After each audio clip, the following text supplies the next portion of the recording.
Good day, mga kadasig kong tinunan. I am your teacher, Mr. Kelly Thomas B. Tadena from Maslog National High School, DepEd Division of Danao City.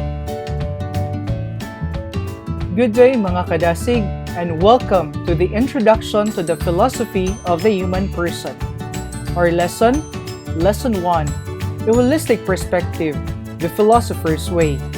I am your teacher, I'm Mr. Kelly Thomas B. Tadena from Maslog National High School, Division of Danao City.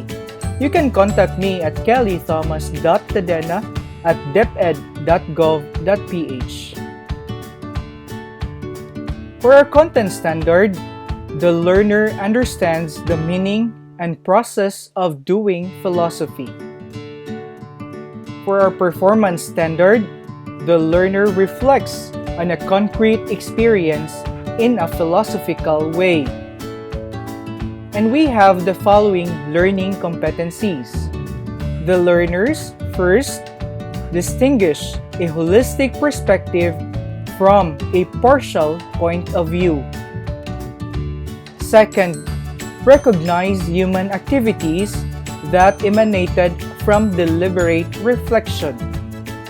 Third, realize the value of doing philosophy in obtaining a broad perspective on life. And lastly, do a philosophical reflection on a concrete situation from a holistic perspective. I would like to share with you a quote by Siddhartha Hermann Hesse. When someone is seeking, it happens quite easily that he only sees that thing he is seeking, that he is unable to find anything, unable to absorb anything, because he is only thinking of the thing he is seeking, because he has a goal, because he is obsessed with his goal. Seeking means to have a goal, but finding means to be free, to be receptive, to have no goal. You, O worthy one, are perhaps indeed a seeker, for in striving towards your goal, you do not see many things that are under your nose. After reading the quote, what is the difference between seeking and finding? What did you understand? How does the quote can be applied in real life?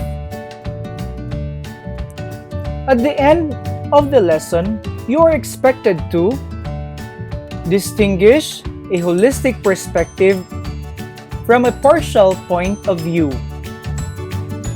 You are also expected to do a philosophical reflection on a concrete situation from a holistic perspective.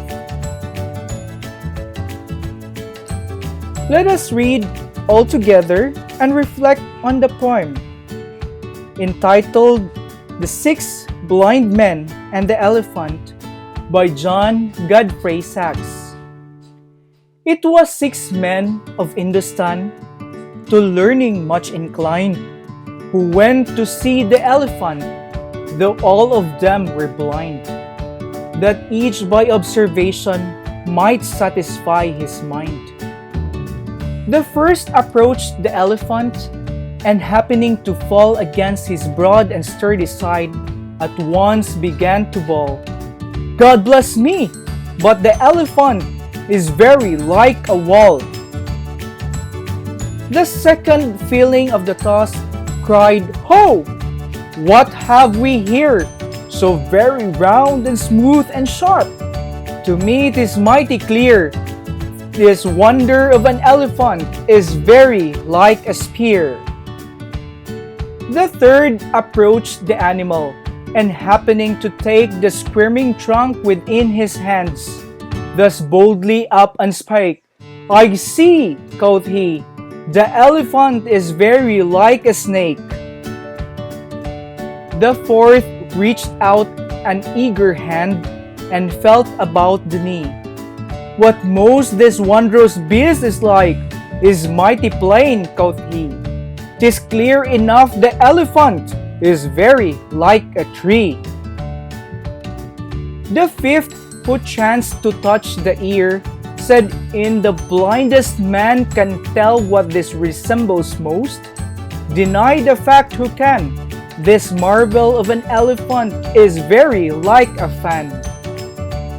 The sixth no sooner had begun about the beast to grow, than seizing on the swinging tail that fell within his scope. I see, quoth he, the elephant is very like a rope. And so these men of Hindustan disputed loud and long, each in his own opinion, exceeding stiff and strong, though each was partly in the right, and all were in the wrong. Moral. So oft in the theologic wars, the disputants I ween rail on in utter ignorance of what each other mean, and prate about an elephant not one of them has seen.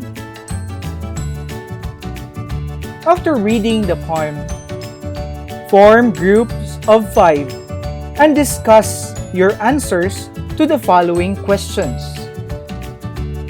First question: did anyone among the blind men give the correct answer? Why or why not? Second, in the context of the elephant story, what do you think is a holistic perspective? What is a partial point of view?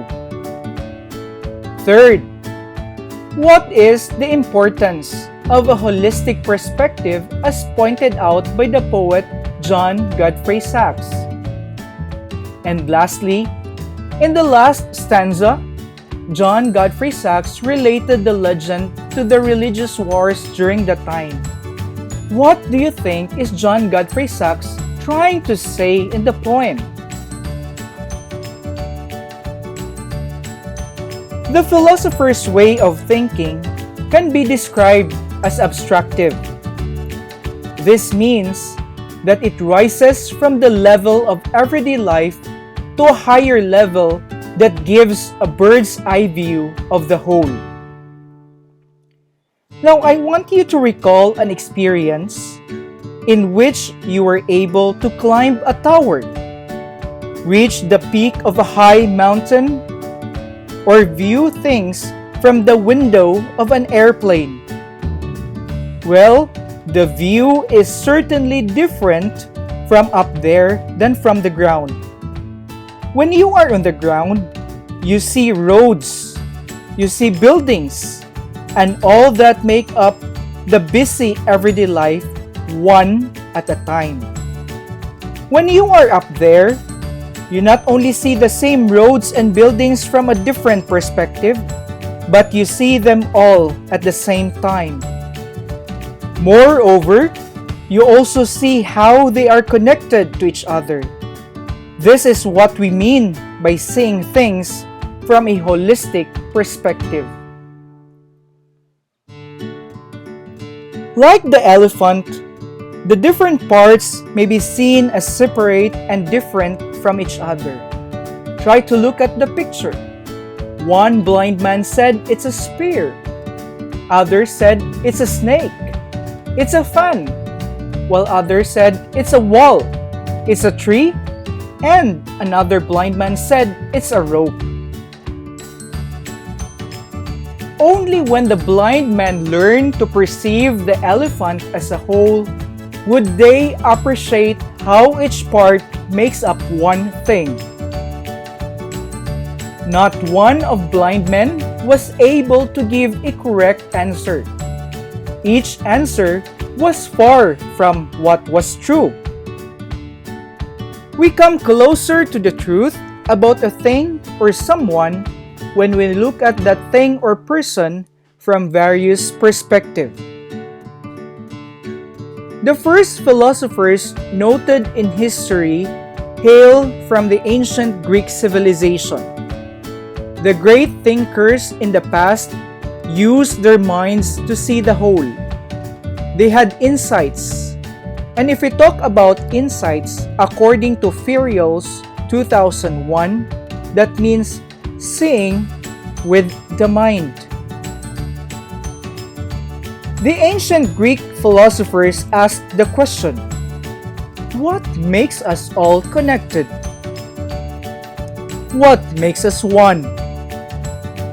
What underlies everything that exists? The first noted philosopher in Western history is Thales. He was a thinker who loved to gaze at the stars.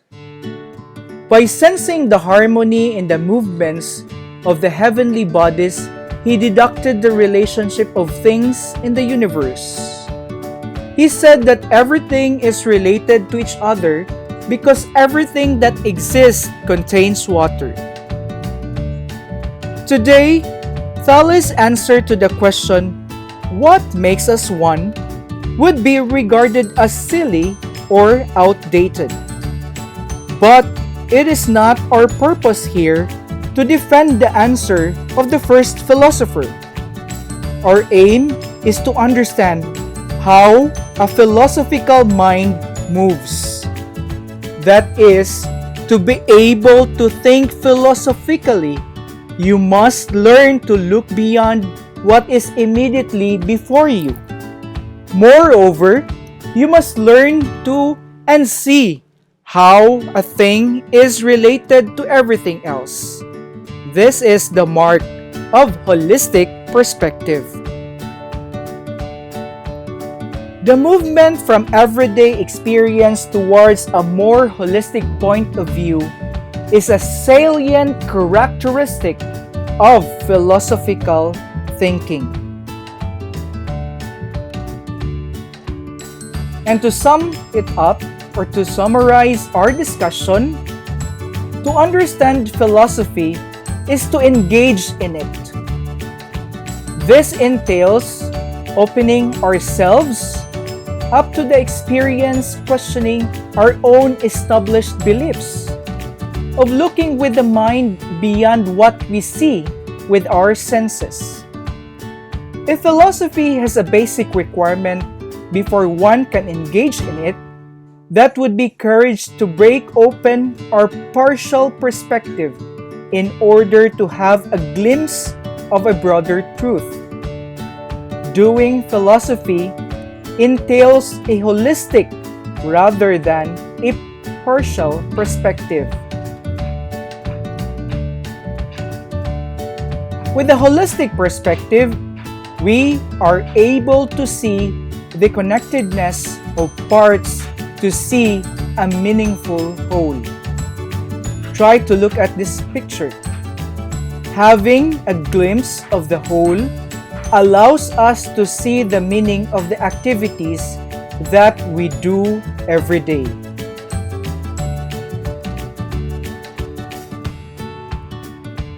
Now for the application, I want you to apply what you have learned in our discussion in the real-life situation. I will present situations or scenarios wherein you need to answer.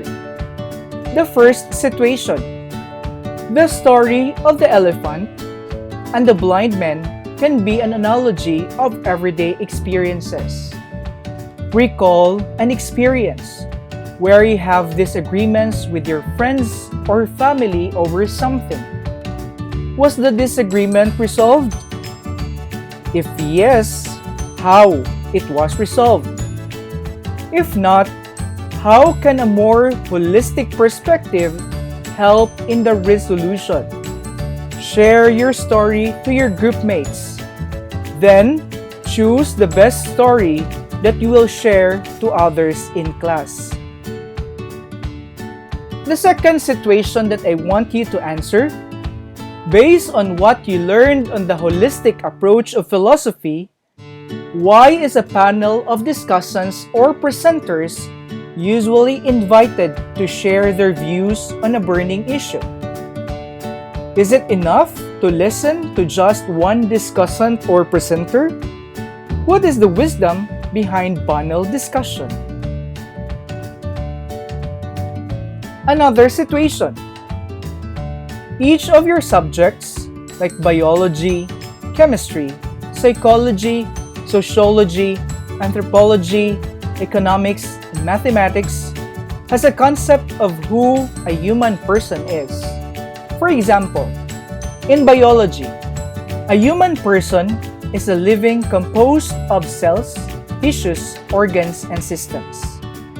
In chemistry, a human person is 99% oxygen, carbon, hydrogen, nitrogen, calcium, and phosphorus. 0.85% potassium, sulfur, sodium, chlorine, and magnesium, and 0.15% are more than a dozen trace elements. While in anthropology, a human person is a member of the primate genus Homo, especially a member of the species Homo sapiens, distinguished from other apes by a larger brain and the capacity for speech, etc. Now, given a holistic perspective of reality, which is the correct definition of a human person? Justify your answer. Next situation that you need to answer. How does a teacher help the class arrive at a holistic view of an issue? Is involving the students by interacting with them helpful in arriving at a holistic view of things? The second to the last situation. Research on the principles of holistic medicine. Is holistic medicine in keeping with the philosopher's holistic perspective? And lastly, how does this quote relate to the lesson? My philosophy comes from a worldview that looks at the world as one. It's a holistic view that sees the world as interconnected and interdependent and integrated in so many different ways by Denis Cosini. I want you to give your answers.